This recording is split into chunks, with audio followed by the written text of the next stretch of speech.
أعوذ بالله من الشيطان الرجيم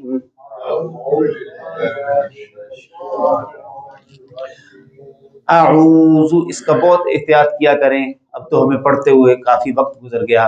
اعوذ باللہ من الشیطان الرجیم،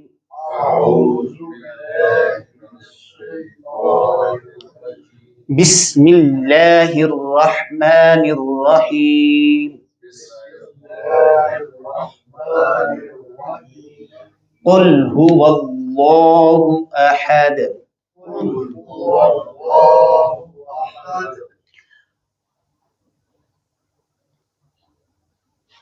احد دال میں قلقلہ کریں گے، اور اللہ تعالیٰ کے نام سے پہلے حرف پر زبر یا پیش ہو تو اس میں اللہ کے اندر حرف لام کو موٹا پڑھیں گے۔ اگر اللہ تعالیٰ کے نام سے پہلے حرف پر زبر یا پیش ہو تو حرف لام کو موٹا پڑھیں گے۔ واللہ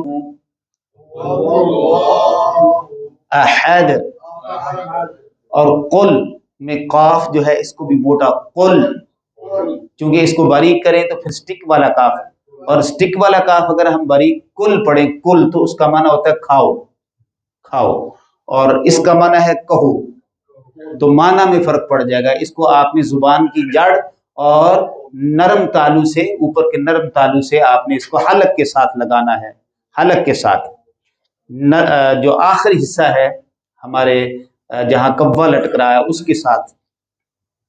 قل هو اللہ احد،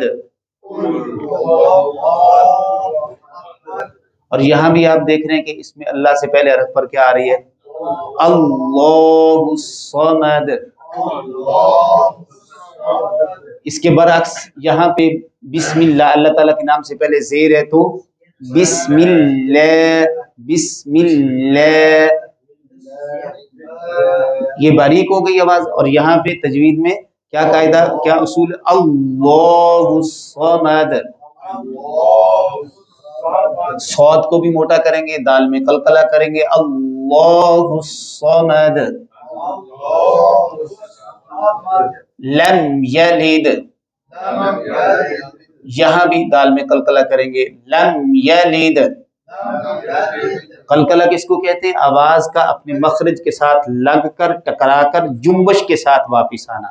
یلید، ایک آواز ہے یلید، یلید، یہ تجوید کے خلاف ہے۔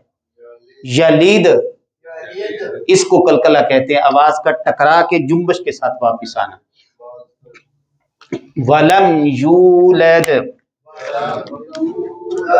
ولم یولد، ولم یکن لہ، نو، قل لاہ نہیں کہیں گے، یہ ہم بہت بڑی غلطی کرتے ہیں۔ لام کے اوپر زبر ہے، کھڑی زبر نہیں ہے۔ اللہ تعالیٰ کے نام مبارک کے اوپر کھڑی زبر ہے، وہاں پہ اس کو لمبا کیا جاتا ہے، هو اللہ، اور یہاں یقول اللہ نہیں ہے، یقول لہ،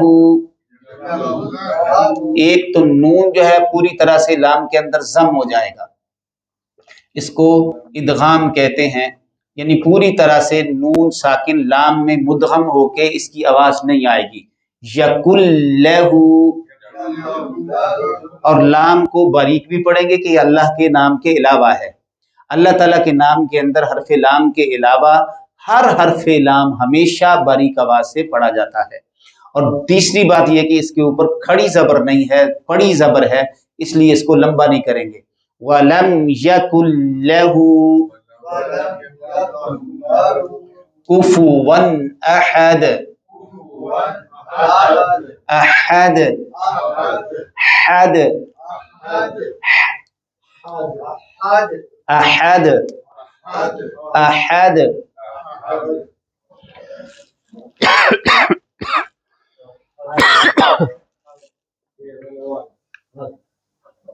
قل کا لفظی معنی ہے کہہ دیجئے۔ نبی اکرم صلی اللہ علیہ وآلہ وسلم سے اللہ پاک فرما رہا ہے، اے حبیب مکرم صلی اللہ علیہ وسلم آپ فرما دیجئے، هو اللہ، وہ اللہ، احد، ایک ہے۔ ہوا کا معنی ہے وہ، اور ہوا جو ہے یہ ضمیر ہے، ضمیر منفصلہ اس کو بولتے ہیں، جو اسم کی جگہ استعمال ہوتی ہے. جیسے انگلش میں ناؤنس اینڈ پروناؤنس ہوتے ہیں، اسم کی جگہ استعمال ہونے والے کلمات.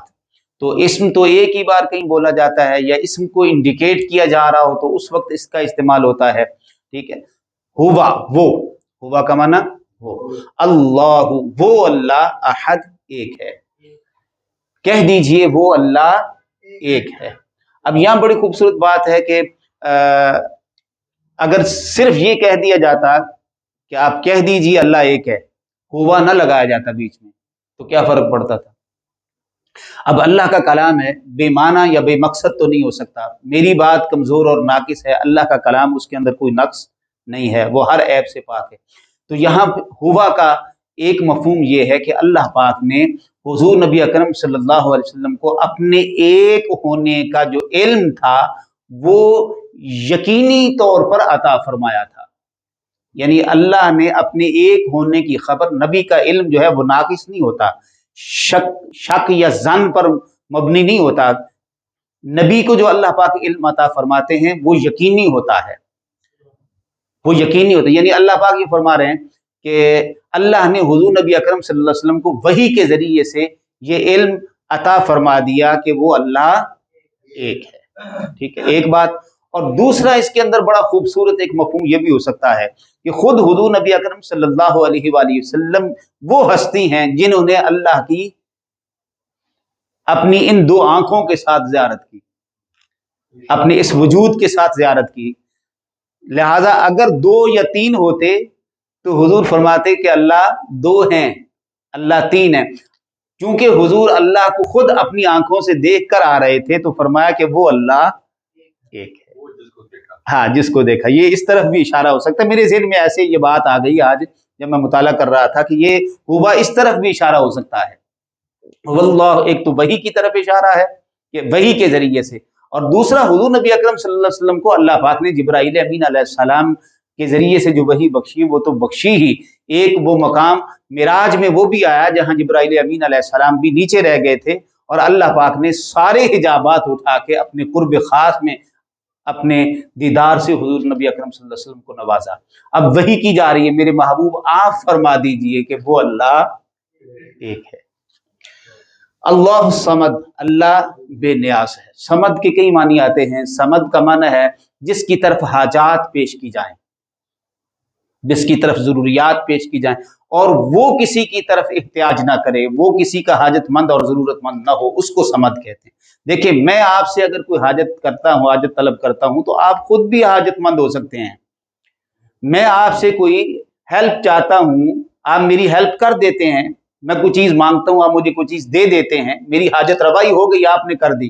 لیکن آپ خود بھی حاجت مند ہو سکتے ہیں. صمد وہ ہے جو خود حاجت مند نہیں ہوتا، یعنی سارے اس سے اپنی ضرورت اور حاجت پیش کرتے ہیں مگر وہ کسی سے اپنی ضرورت اور حاجت پیش نہیں کرتا.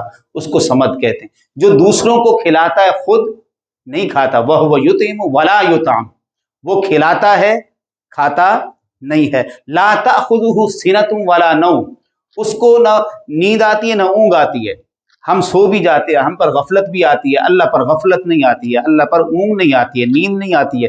اللہ الصمد کے کئی مفاہیم اور کئی معنی ہیں. ٹھیک ہے، تو اللہ وہ ہے جو بے نیاز ہے، جو غنی ہے، جو سب کو عطا فرما رہا ہے اور خود کسی کا محتاج نہیں ہے.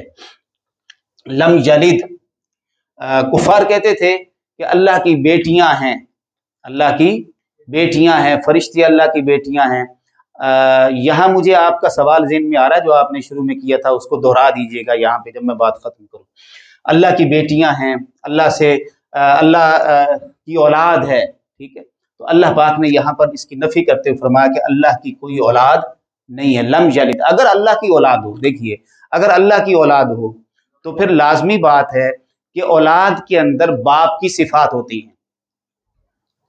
باپ اگر لافانی ہے تو پھر لازمی بات ہے اولاد بھی لافانی ہوگی. اب اللہ نے کہا کہ اللہ تو باقی ہے. کل من علیہا فان ویبقى وجہ ربک ذو الجلال والاکرام، ہر شے کو فنا ہے اور صرف اے حبیب مکرم آپ کے رب کو بقا ہے. تو جب رب باقی ہے تو اگر رب کی اولاد ہوتی تو وہ بھی باقی ہوتی. اس کے اندر اگر الوہیت کی صفات ہیں تو پھر اس کی اولاد کے اندر بھی ہوتی. سو ہر شے کو جب فنا ہے تو ثابت ہوتا ہے کہ پھر اللہ اس کی کوئی اولاد نہیں ہے، کیونکہ اللہ باقی ہے. لم یلد، اس کی کوئی اولاد نہیں ہے. ولم یولد. اب دوسرا سوال یہ پیدا ہو سکتا تھا کہ کوئی ہو کہ جس کی وہ خود اولاد ہے، کوئی اس کا باپ ہو. فرمایا نہیں، وہ کسی کی خود بھی کسی کی اولاد نہیں ہے. ایسا نہیں ہے کہ وہ خود جنا گیا ہو یا اس سے کوئی جنا گیا ہو، نہ اس سے کوئی جنا گیا، نہ وہ خود کسی سے جنا گیا، نہ اس کا کوئی بیٹا ہے، نہ وہ کسی کا باپ ہے. تو اللہ کی نہ کوئی اپنی اولاد ہے اور نہ ہی اللہ کسی کی اولاد ہے. دونوں چیزوں کی نفی کر دی. تو شرک جو تھا لوگ اس طرح سے کرتے تھے کہ وہ مورتیوں کو معبود مانتے تھے، بتوں کو معبود مانتے تھے، ان کی پرستش کرتے تھے، ان کو مستقل بذات مانتے تھے، عبادت کرتے تھے، پرستش کرتے تھے، ان کے سامنے سجدہ ریز ہوتے تھے اور ان سے پھر اپنی حاجات بھی طلب کرتے تھے. ٹھیک ہے. اللہ پاک نے نفی کرتے فرمایا کہ اللہ ایک ہے. میں نے اس پر بڑی ڈیٹیل کے ساتھ پچھلے دنوں جب ہم سورتیں پڑھ رہے تھے، آخری 10 سورتیں، تو اس میں جب سورہ اخلاص آئی تھی تو میں نے توحید کے دلائل بھرپور ایک ہمارا نشست پوری قل هو اللہ احد پر وہ موجود ہے اس کے اندر ریکارڈنگ میں. تو اللہ ایک ہے، اللہ کی بیٹے نہیں ہے، اللہ کی اولاد نہیں ہے، نہ کوئی پیغمبر جیسے عیسیٰ علیہ السلام کے لیے کہا جاتا ہے، جیسے عزیر علیہ السلام کے لیے کہا جاتا ہے، کوئی اللہ کا بیٹا، کوئی اللہ کی اولاد، نہ فرشتے. ہاں، یہ لوگ جن کی عبادت و پرستش کرتے تھے ان کو اپنا معبود مانتے تھے اور معبود سمجھ کے بتوں کی پوجا اور پرستش کرتے تھے. اللہ پاک نے سب کی نفی کرتے ہوئے فرمایا وَلَمْ يَكُنْ لَهُ كُفُوًا أَحَدٌ، اور نہ ہی اس کا کوئی ہمسر ہے، اس کی بیوی بھی نہیں ہے. بیوی کو ایک ہمسر ہونے کا درجہ ہوتا ہے، تو جب اللہ کی بیوی نہیں تو پھر اولاد کہاں سے ہوئی؟ وَلَمْ يَكُنْ لَهُ كُفُوًا أَحَدٌ، اس کا کوئی برابر، اس کا کوئی ہمسر نہیں ہے، اس کا کوئی شریک نہیں ہے، اس کا کوئی ساجی نہیں ہے، اس کا کوئی ہمسر نہیں ہے. یہاں اب میں آپ کے اس سوال کو لینا چاہتا ہوں، اس کو کلوز کر کے دوبارہ اگر آپ شروع کر دیں.